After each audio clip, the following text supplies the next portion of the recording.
Hi, this is Steven Haylestrom coming to you from Peterborough, 92.7 Trent Radio, and welcome to Let's Talk Housing.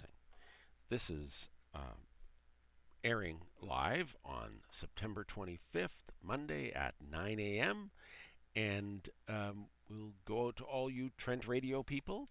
Glad to have you here. This is my second broadcast, and will also be available as a podcast. And I'm so happy to be here. Thank you to Trent Radio for allowing me this opportunity. Today, we're going to talk about a couple of things.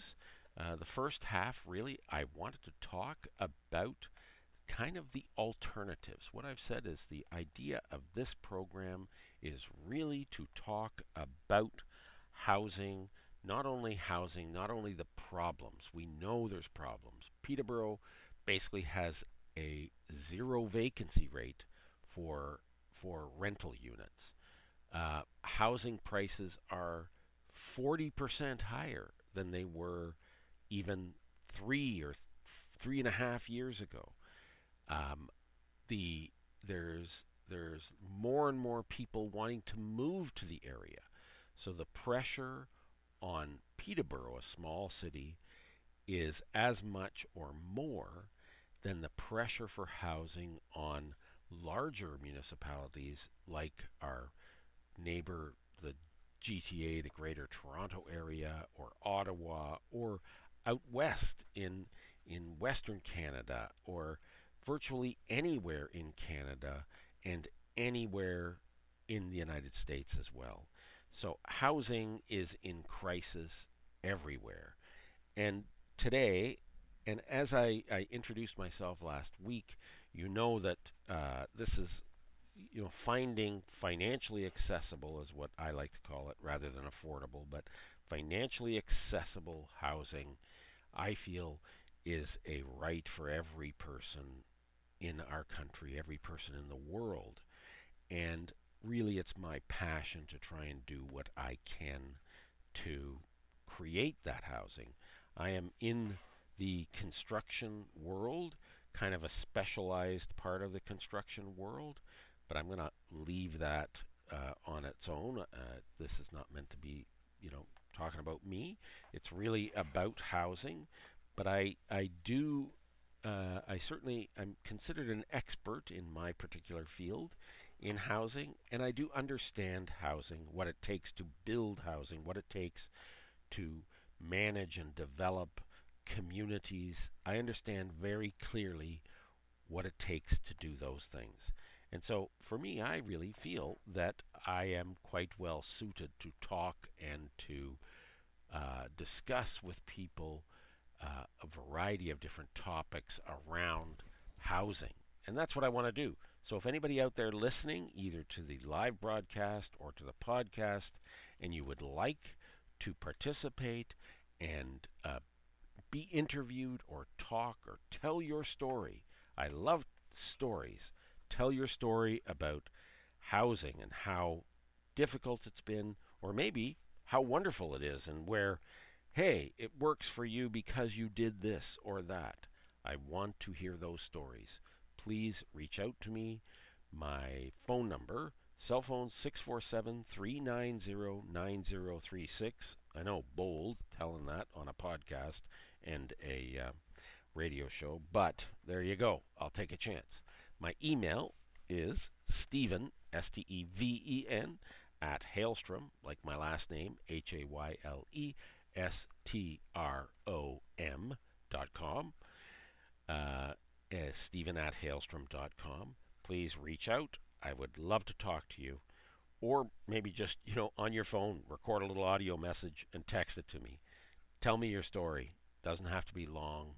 It can be short, just how difficult it was. Last week, our first broadcast, we had a couple of guests, and the first one was a young lady, Sahara, which, I want to be more transparent here. Sahara also is my oldest daughter, Sahara Haylestrom. And I should have mentioned that in the broadcast. But, I was then reminded by my wife, hey, Stephen, be transparent. Make sure everybody knows who everybody is. And Sahara was my oldest daughter. She lives with her partner in Toronto. And she had some very interesting things to talk about.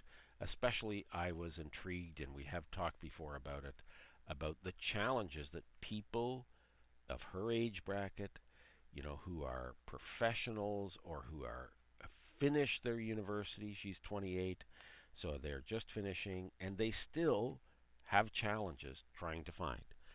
She indicated in the interview last week she is paying 50% using 50% of her salary, her take home pay, 50% of it to pay half of the cost of her unit that her and her partner rent in downtown Toronto. And I've been there. It's 500 square feet. It's a nice apartment, nice area, like, very downtown for sure. But I tell you, putting 50% for half the cost, that impedes your ability to just carry on.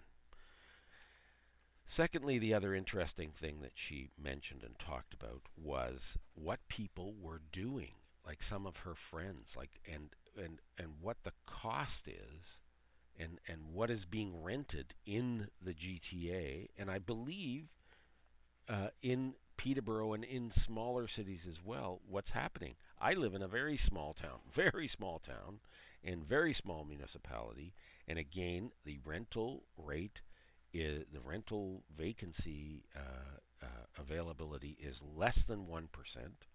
There are very few places that are available, and it's difficult to find proper housing.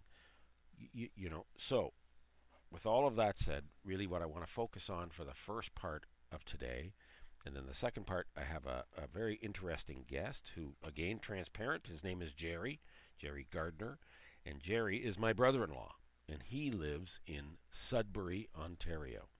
And Jerry, interestingly, is a landlord. He owns, I think, three different houses in Sudbury and rents them out.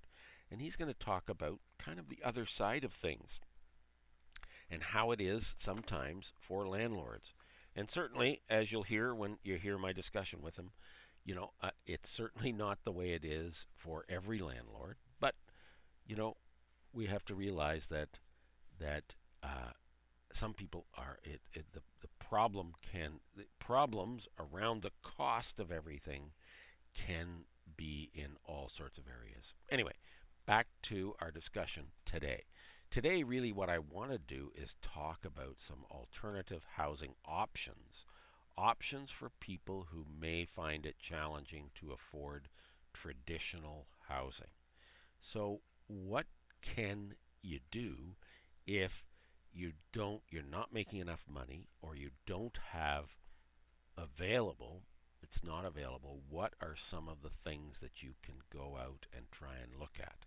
And then over the coming weeks, I'm going to try to get into more detail on these and other specific topics and try and bring people in to talk about these options when those options are needed. So, in no particular order, I'm just going to talk about, kind of the top 10 things first off. First one is kind of an interesting thing. It's co-housing communities. So a co-housing community, for those of you who haven't heard of it, is a community that's planned residential community where people have their own private spaces, but also have some shared areas, and it's kind of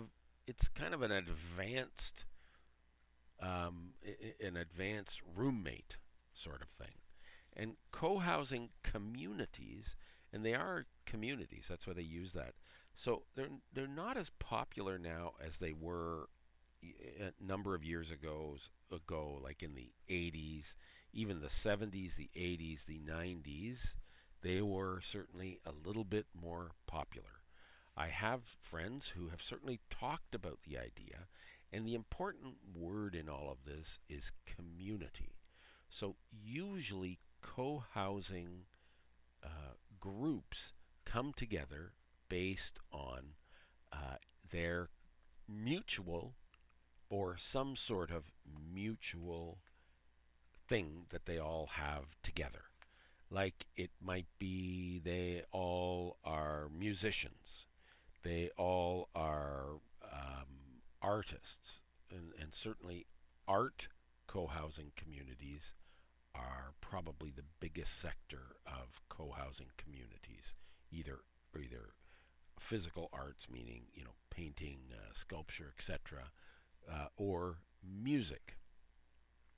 Because if you think about it, also you think about people who want to follow those professions, they will be struggling sometimes the most with being able to afford things the way regular working people do, because because often in the arts your pay, you can be working full time or more than full time and still not be making a living wage, right? And being a musician myself, and not anymore, certainly not a full time musician, is that the challenge is that doing your art or doing your music sometimes doesn't just give you the same amount of economic benefit as working as an engineer or working as a doctor or working at McDonald's or working for the city or working in a factory or whatever it is. So the idea of a co-housing community is that you'll have your own private space, and it could be just a bedroom or a bedroom and a sitting area or something like that, and then you'll have shared spaces.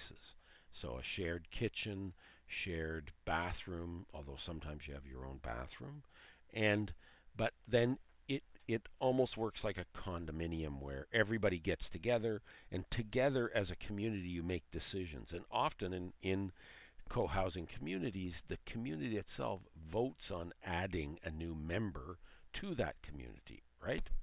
So the pros, the positive things are shared responsibility, sense of community, lower costs. The the cons, the difficult things really are limited privacy, shared decision making, shared decision making. So why is that a con? Well, because it can be complex. You know, as soon as you have two people trying to make a decision, it becomes more complex, more challenging. So, number two are tiny homes. Now, tiny homes today are really on the boom. There was a new law that was brought into existence in the province of Ontario last November, and there are laws that are changing all across North America to improve the availability of tiny homes. And I'm not a big fan of the word tiny home because it's not used. I'm a person who understands the building code, and it's not really a term for a real thing, but that's fine. People call them tiny homes, and that's good. But right now, the big thing is talking about ADUs, ADU, or ARU, which is additional dwelling unit or additional residential unit. And that's because the governments are putting into legislation the ability for homeowners to add small ADUs and put them in their backyards or on their properties so that they can then accommodate and to the add to the availability of rental space in a particular area. And certainly the idea of and they're usually they're well, right now most are being site built, meaning the people, it's just like a regular construction project. They come, you look at the architectural drawings, you do that, and you look at it, and then somebody builds a little building in your backyard, and it's usually less than 400 square feet, so like a small one bedroom, and then you can rent it out.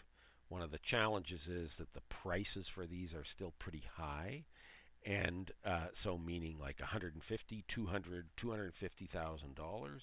So adding that to your existing house is pretty expensive. There are companies now that are moving towards making more standardized types of units where they can be more easily, they're built in a factory and then put in your backyard. So it's much faster, much easier, and it might be $100,000, which for most homeowners they can afford pretty quick, pretty easily, and then they can then rent that out and make more than what their rent will cover, more than what it would cost them to add that to their mortgage or to get an additional mortgage for it. And so these tiny homes or ADUs become quite advantageous. So as they continue to grow, like in California, these same laws were changed about 2 years ago now, and now they're adding ADUs at a tremendous rate in California, like thousands every month, because it's a quick, easy fix for adding new, especially rental units. And then there's also a big, boom also on that they can be set up as communities so that you can have a group of these small homes. If you have a larger piece of land, you can group together 5 or 6 or 10 of these together and create a community where everybody has their own separate space, their own bedrooms, their own washrooms, their own kitchens, but they can act as a community. And those are something that is also moving ahead quite well. The last thing about ADUs is like the pros. So it gives rental income that offsets the mortgage payments. The con, the difficult thing is that it creates a management responsibility, and there's an initial investment required, right? So the homeowner has to manage that rental person.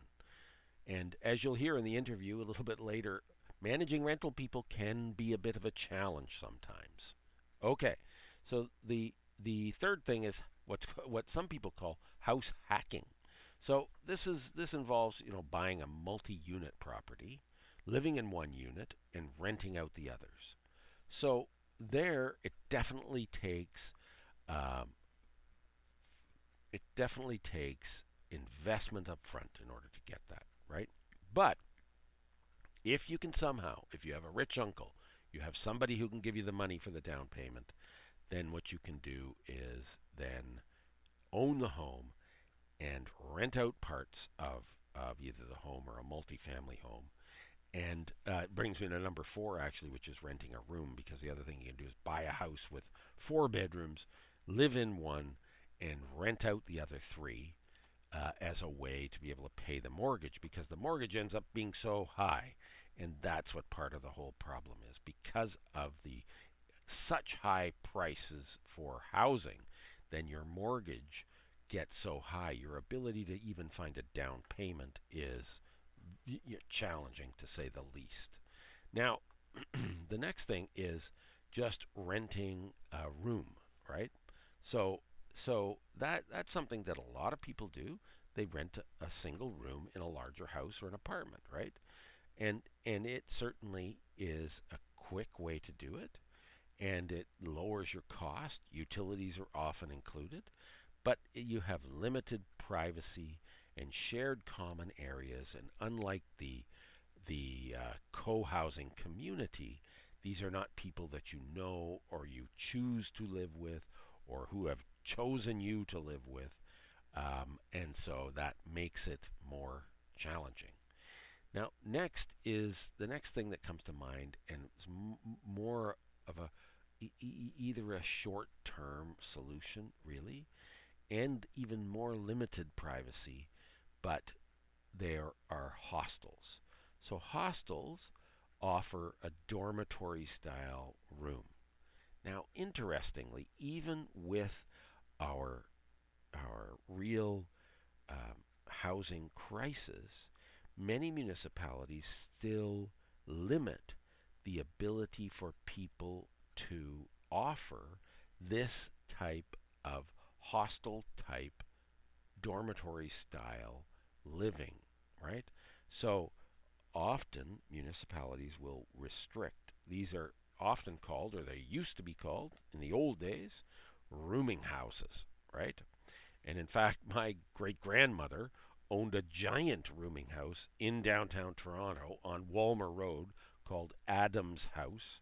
It was at 44 Walmer Road, and it had, I think it had, if I remember right, 32 bedrooms. It was a mansion, and that's how she made her living. That's how she survived and grew her family, was by renting rooms. Now, today it's often associated with some pretty bad actors, and I'll cover that more later on.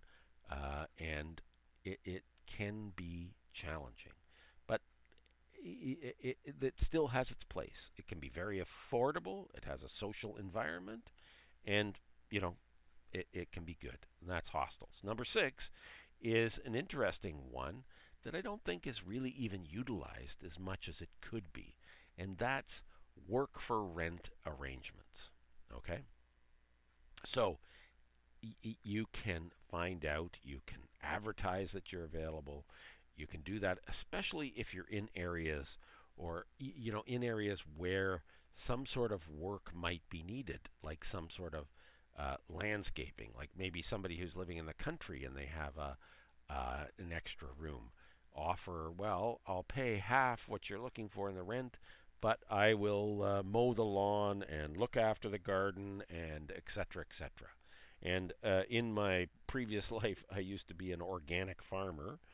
And one of the things that my wife and I did, because we had 100 acres and we had a lot of vegetables in there, so what we would do is we would bring in people who are called woofers, and you can look that up, willing workers on organic farms. And the whole idea was that these are people who traveled around the world in this particular case, in the way that they existed. So they would come from, like, we had a couple of young women from Scotland who came one time, and they came from Scotland, and this was their way of traveling around the country.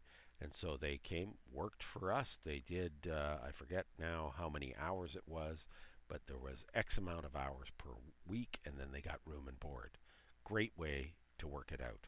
So it's not used a lot nowadays, but it's possible. The next one, number 7, is probably becoming more used than the work for rent, which is RV or van living, right? So living full time in an RV or a converted van. This, you can even go to YouTube and you'll see people who are doing this, right? They're driving around. The challenge is that you need to find a place to park. Although, hey, I'm told Walmart, you can park your RV there anytime. But it's not quite as simple or idyllic as it may seem. But it's an existence. It's a way to survive. It's not the easiest way to get a shower or to use, if you have your indoor toilet in the RV, or you have to find a toilet. There are certain things that are very difficult, but it's possible. It's possible. Okay. And check YouTube. You'll see there's lots of people who are doing it. Usually they're doing it and not working or not going to school. They're not generally staying in one place. They are generally traveling around and doing, using this as a way to just to limit expenses when they're traveling. Not the same as somebody who wants to be in one place. And next one, number 8, really is communal living. Communal living is a little bit different than our other one, which co-housing, because communal living really is just a group of people sharing space and responsibilities. So you do get it's just that they don't have a particular thing that's holding them all together, but instead it's just they just put an ad out. We're looking for more people. And then number 9 is another one that's difficult, but people resort to it, which is squatting. Okay, and you may have heard that or seen it on television or seen it on some sort of program and on the news where people will squat. They will go and live somewhere, occupy an abandoned property. It's illegal in many places, and there's no ownership rights, and you can get kicked out by the police, and there's a variety of different challenges. Not something I would recommend, that's for sure. The other one is the last one in this list is government and non-profit programs. So there's various programs out there offering housing assistance to low-income individuals and families. But I can tell you right now, the problem with this is that the lists are long. I heard the new mayor of Toronto talking about this just after she took over, and she was talking about there being 82,000 people on the wait list for that are already approved, meaning their income has been proven that they meet the income criteria for low-income family. 82,000 people and families that were looking for low-income housing. Wow. That is incredible, and it's sad, and it is all sorts of different things all at the same time, and it's really unbelievable that our society can't do better and be able to somehow or another help the individuals, the people of our community, our citizens, our humans, with being able to better find housing than to have 82,000 qualified people waiting on that wait list. So I think this is as good a time as any for me to introduce my first guest. And as I said during my last few minutes here, this gentleman, his name is Jerry Gardner. He's from Sudbury, Ontario. He also happens to be my brother-in-law. And during the early days of this show, I am going to be utilizing the friends and family parts in order to have guests. And as I've said, if you would like to participate, please let me know. And anyway, here we go. This is going to be me and Jerry Gardner. Today we have Jerry. Jerry is on the phone with me. He's from Sudbury, Ontario.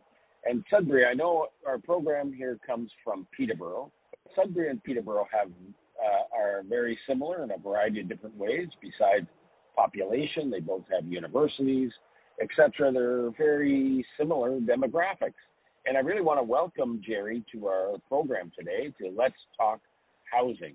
And Jerry, to give you kind of a little background, what we do is we like to talk to people about, our main thing, first off, is to talk about the effect of not having enough housing and not having affordable housing for people, how that affects all of us and our community in general. Do you find that there is an effect in Sudbury? Oh, there's a great shortage of housing here in Sudbury as well as everywhere else. We have people that are living in tents, just the fact that they cannot find housing. And so it's just kind of like regular people. It's not, like everybody kind of has an idea of what a homeless person is, right? And it sounds like these aren't really like typical homeless. Is that right? No. Some of the people temporarily found themselves like in separation. Like a friend of mine separated from his wife, nowhere to go, and for a while was finding himself in the shelters or in a tent as well. So just the fact that he couldn't find anything for quite a few weeks before he managed to to find somewhere to live. So it can happen to anybody at any time. Something happens to their current situation and find themselves homeless. Boom. Yeah. And how is it? Do you find that in Sudbury that the price of housing is a lot higher? Like, are people suffering from? Is that what pushing people out? The affordability of housing, like the ability to buy a house yourself?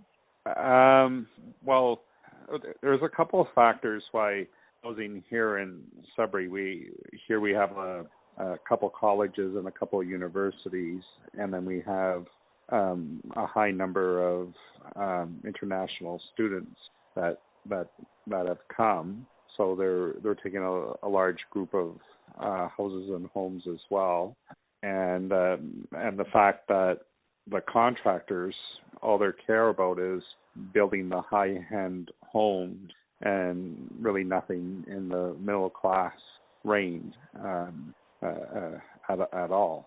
Right. So they're building expensive custom homes and nothing, no rental. Yeah, even the rental, like they're talking about building like 400 and something units here in Sudbury down at Beachfront. These are ocean view, not ocean view, but lakefront homes. Going to be very high rent because it's right at the beach, and so it's not really taking any of the people that are looking for housing on very low income won't be able to afford those places at all. So they just keep building for the high end people. Now the city here now is giving 10 years tax free if they build some, as one of their new proposals here in this city. I think they're doing. I think they're going about it the wrong way though here in our city. But yeah, I think if they give the money to people that own houses, they can probably find people that will put apartments and that into their homes and give them an incentive that way. And there'll be a lot more homes converted a lot more quickly because there's a shortage of contractors wanting to build. So a lot of people can do those renovations on their own in their house with the proper permits and everything, and do the conversion to help do a quick. Right now I feel we need a quick fix on the housing situation than a long-term goal down the road. And right, and that makes a lot of sense because it's urgent, right? So just trying to, like today, the federal government announced they're taking 5%, taking the HST off purpose-built rental buildings, right? But the problem is that will make them less expensive to build. But the problem is that's really years away before the impact of that will actually be felt because it takes that long, it takes so long for most municipalities to even get a building permit, a site permit to build anything. Yeah, I agree that we need a quick fix now. These people need somewhere to live now. There's it's just driving the price up on everything. It's driving the price up on the apartment units and also the price of housing. I'll give you an example. When I first bought my house, like one of my houses, one unit would pay for that place's mortgage, and now when I did the calculation, if I were to sell the house and rebuy it back myself and took the mortgage out all over again at today's value of the house, both units would not even, it's a duplex, both units would not even cover the mortgage payment. And I'm comparing, you say, well, the interest rates are high. When I first bought my house, mortgage rates were at 10-11%. So when I took my mortgage out for my first time, So they were a lot higher, and one rental unit covered the mortgage. Now two of them barely does it, and the interest rates are half of what it was back in the 90s. Right. Yeah. I mean, the whole interest rate thing, people are, very upset about, like 7% interest rates when, yes, you're right. Like 90s, it was, it's in the early 90s, it was 17%. Yeah. So, yeah. And I guess the difference now is, though, that the price of housing has gone up so high. Yeah. So now you're talking very high rent to cover that cost. And even if I compare it to way back then, one rental unit would cover that rent, and it wasn't really outrageous rent, not to compare to now. And now two units barely cover the same thing when I crunch the numbers, just doing the comparison. So that cost needs to come down as well. So more houses need to go onto the market to lower, even if it goes stagnant for a while until people's wages and that catch up to that market. Yeah, and it's interesting you mentioned that, because I haven't heard it, or I haven't talked to anybody who's talked about that. So you're talking about the fact that we need having more housing on the market will stabilize and lower the price. Would you agree? Yeah. Oh yeah. If all of a sudden your city or town, whatever, put 10% more houses on, built 10% more houses, there might be a surplus, actually more houses than what more people could live in. It would drive the housing market down. And right now there's a shortage of builders and that's it's taking like 2 years for, if an individual wanted to build a house, they're looking at a couple of years probably, in some small areas. I don't know how your market's down here, but to get someone to build your home, to build you a single home on a lot, you can be looking at 2 years trying to get the contract. Yeah. Yeah, it's the same thing here. And then you add to that the permit cost. You have a time to get anything built. Yeah. So and it's a lot bigger. It's a lot bigger problem than what you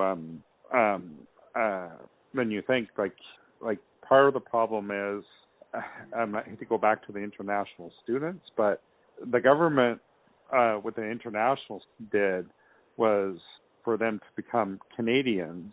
A lot of these trade jobs are not really appealing because it takes them a long time to get their PRs. Okay, so they rather take a job, even though that they went to school to be a carpenter or whatever, to be a manager at McDonald's or supervisor at Walmart, because that's point wise, that's a lot better. So even though they did the schooling with that, they'll actually turn down the carpentering job so they could get their permanent residency a lot quicker.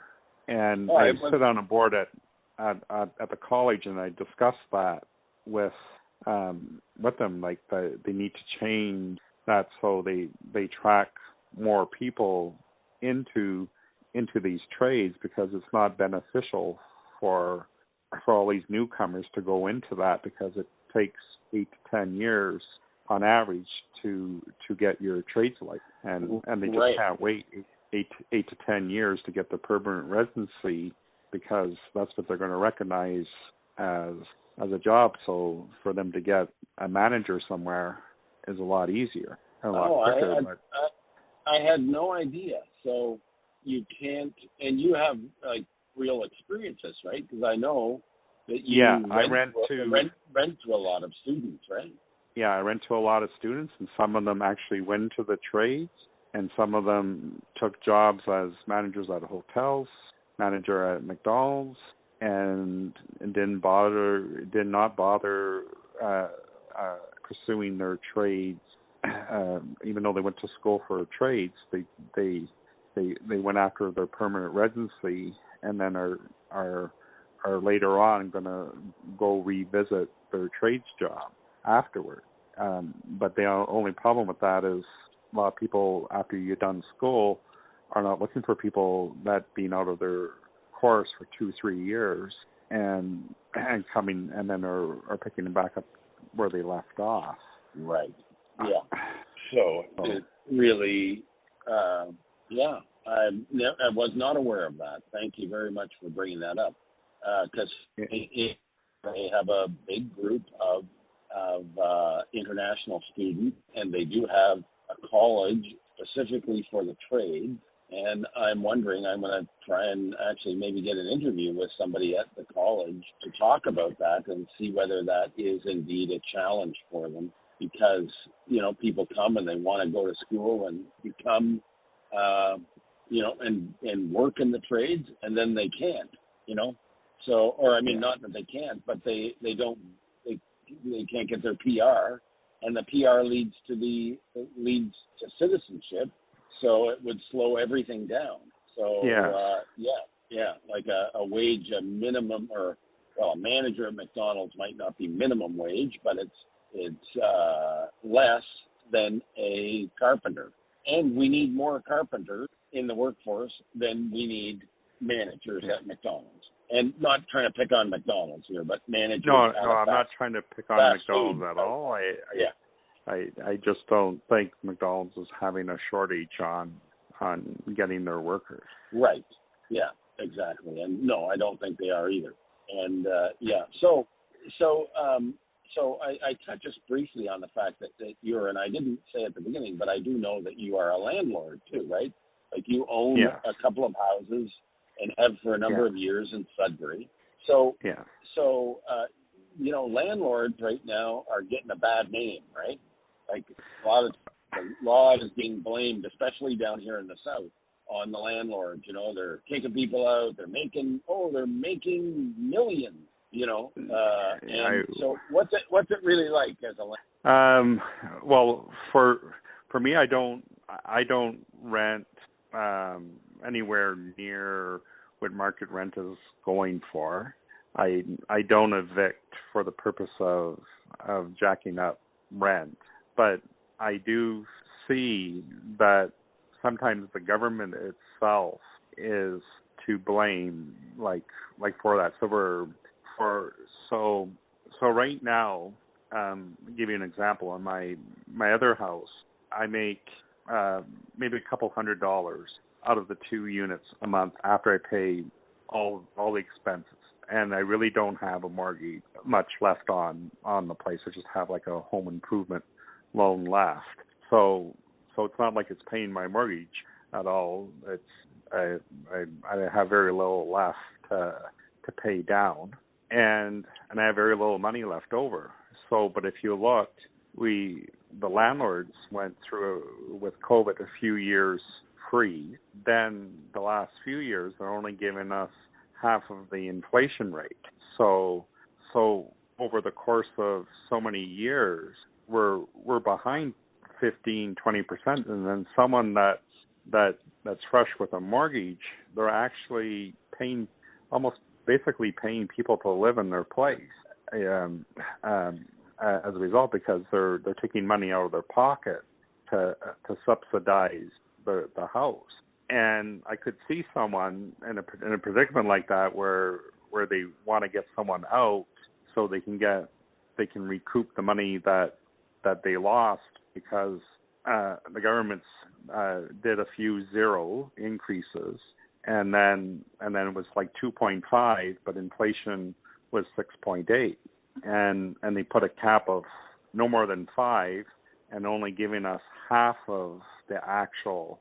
And right in the last few years, of being only giving us half of the 5, even if inflation was over 5. So they capped us at basically 2.5%, and yet the bills are still going up. And in my units, I pay all the bills Right. in it.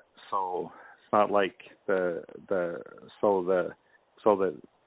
tenant's rent is not even keeping up to the bills are going up higher than what I'm allowed to raise the rent by. Right. So are there now? I know you're a decent guy, and you, like you said, you charge either at or below the market, and you're a decent landlord. There are places where landlords do take advantage. Would you agree? Even in Sudbury, there are places where that happens? Yes. Yeah. There was definitely where people take advantage of that and charge maximum rent and they'll actually move into the place for a year. They'll just to make sure that they'll get the market. They'll be able to raise the rent up to market rent, and they'll evict the people in the place. I some of them I see why, because their mortgage renewed and whatever, and they just can't afford the new payment. So I see it on both sides. Yeah. Maybe the government should put a freeze on people that have mortgages that are renting out to help keep the rent low. If they keep the rent low, and if they did that, then maybe it would also encourage the people to put more rental places in their homes as well. Right, and one of the other. Sorry, you go ahead. Yeah, so that'd be like an incentive for people to put apartments and make a duplex in their places. Like we need something really something really quick to do this, and contractors are not going to do it. That to fill that gap, I think if you allow the homeowners to do it as a temporary fix, that would get people into somewhere. Yeah. Yeah. So let me ask you one last question, so I don't keep you too much longer. But if you could wave a magic wand and make, say, even one or two changes to help to solve this challenge, what do you think they would be? You mentioned quick fixes and that sort of thing. Is that what you think? Or anyway, I'll let you answer the question. What do you think? As a first quick fix, allow homeowners to put places, give them an incentive to put to rent out a space in their place, regardless of zoning bylaws and parking thing. Restrictions, Yeah, restrictions. So remove some of the restrictions. Allow them to do that. And then if you still want, the city still wants it, then allow like a 25-year variance or whatever on it. And so that will get a lot of these people into affordable places, and then correct the issue with the shortage in building and start building long term. Yeah, start building more. You got to correct. You got to correct that. That's the true thing, but that's not going to correct overnight. Right. So yeah. Well, that's thank you. Sorry. Yeah. Go ahead. Yeah, that's the two things that I would do. Yeah. Well, thank you, and I'm going to wrap things up there, Jerry. And thank you so much for your time. I will send you a link so you can listen to the whole program when it comes out. It will be live, it'll be broadcast at 9 a.m, and I'll send you the time. But then there's going to be a podcast version as well, and I'll just send you those links. And I really appreciate your time and concern, and thank you very much for your contribution. Really appreciate it, and enjoy Sudbury. It's a rocky place, man. Okay, thank you. Okay, take care. Hi. Okay, that's Jerry.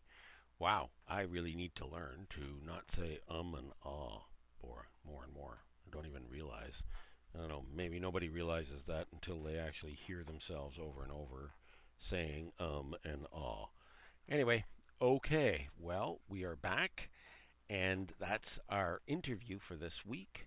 And we are going to be wrapping up shortly. Well, actually, we've got a few minutes left. However, what I really wanted to talk about at the end of the show today is, the unfortunate reality is that when all the other options are exhausted, some people end up sleeping rough or experiencing homelessness. However, it's important to note that there are still some avenues, some other places where individuals can explore to avoid living on the street, right? So, living rough, there are a few individuals who this seems to suit. And now it just seems that more and more people, a number of years ago, I ran a small, I ran in part of I ran to help what's called NAMI Res, Native Men's Residence in Toronto, and I ran one night looking after the food supply and then distributing food and warm beverages and things to homeless people in Toronto. And during that time, not only did I get to know the people who were on the street, but also I got to know, you know, what was going on for them. And it was really quite eye-opening because in the news and everything else, in the news and in the media, there's a lot of time spent talking about the homeless problem and the idea that if you're homeless, it's your own fault. And you know, but for the grace of whoever your creator is, but for the grace of that creator, don't we all just that short step away from homelessness? And I can't go a single week in this program without talking about the population dealing with real homelessness, real lack of housing. And included in those are also underhoused people, people who are, the number of homeless people are really underreported because it's not just people on the street. It's people who may be couch surfing from one place to another. They may be, they may be occasionally using emergency housing. They may be working with a religious group or a charitable organization to find just temporary day-to-day housing. And often it involves you get a place to sleep, but then you have nowhere to spend the day. You don't have an address. You don't have all of those things that help to make you a regular human being that then can go and try and find a job if you want. And then what can very unfortunately happen, as I'm sure many of my listeners here today know, is that it's a slippery slope. There's a movie I remember, I don't know the name of it or anything, but one of the scenes is a man outside and he's wandering around talking to himself going, "It's raining on my furniture, it's raining on my furniture." And it's a scene that was basically about a person who was then evicted from their home, from their apartment, because they couldn't pay their rent. Their furniture had been put out onto the street, and it was raining, and then the emotional strain that was causing. And then what happens, unfortunately, with this slippery slope is that you then start sliding. So, okay, you can't afford your rent. You try to afford your rent. And you just heard in Jerry's explanation there, and he since then has called me and talked to me about and sent me information about this, cash for keys, the idea that people will rent and then they won't leave until they get money because it's so hard for landlords to get them out of the houses that they're in or the apartments that they're in. So it's all such a terrible mess that you then are on the street. You find yourself on the street for all sorts of different reasons. And then, depression sets in, loneliness sets in, challenges set in. Then, if you didn't have a drug problem before, maybe you start to. If you weren't committing crimes, maybe you start to. It's just so challenging for people to be able to survive. Many years ago, when I was working in British Columbia building transitional housing, I was talking to the British Columbia, to the BC Housing organization, the vice president of BC Housing, and to the mayor of Vancouver's executive assistants, and we talked. There's a simple answer to homelessness. And are you ready? Maybe everybody listening out there already knows the answer. It's very simple. Homes. We need to build homes. This is Let's Talk Housing, and certainly I want to emphasize and build on the idea of regular people finding housing. But every week we have to spend some time talking about the people who are below that line. We have the missing middle, where I'm in, where there's a bunch of people, many regular Canadians, many regular people around the world are in there. They can't afford their housing. But there is that other group below that missing middle who then have not been able to keep their housing, lost their job, separated in their family, a death in the family, something. They became addicted, and if they became addicted, it's a funny thing, People say, well, and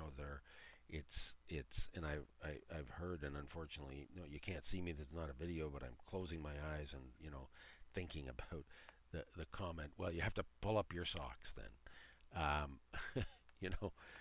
It's not like that. People with addictions, whether it be drugs, alcohol, whatever it is, then it's not just about pulling up your socks. It's about more than that. And it's about needing help. And it's about our society providing that help, about us dealing with each other and ensuring that young people know how to be parents. And they learn how to do that. How to become real in a real society. I mean, right now, people who are in these situations, they do everything. Encampments, like in Peterborough right now, big challenge. Campsite in the downtown Peterborough. Storage unit dwelling. There are strict rules in storage units that you can't, live inside your storage unit, but people do it anyway. There are day shelters. There are vehicle dwellings. This is a common practice too. Where you have a car, you lose your apartment, but you have a car, so you start living in your car. Wow, a tough life. Okay. Well, I don't want to end things on a depressing note, but we are wrapping up our hour now. My name again, Steven Haylestrom. This is 92.7 FM from Trent Radio. Also a podcast. It's called Let's Talk Housing. And we're going to talk housing again and again and again. We want people to know how to and what to do to help themselves with housing. Please reach out to me. My email is Steven@Haylestrom, just like my name. And be glad to talk to you and tell your story on the air and interview you. So thank you very much, everybody, and have a wonderful week. And we will talk to you in a week. Thank you. Take care. Bye for now.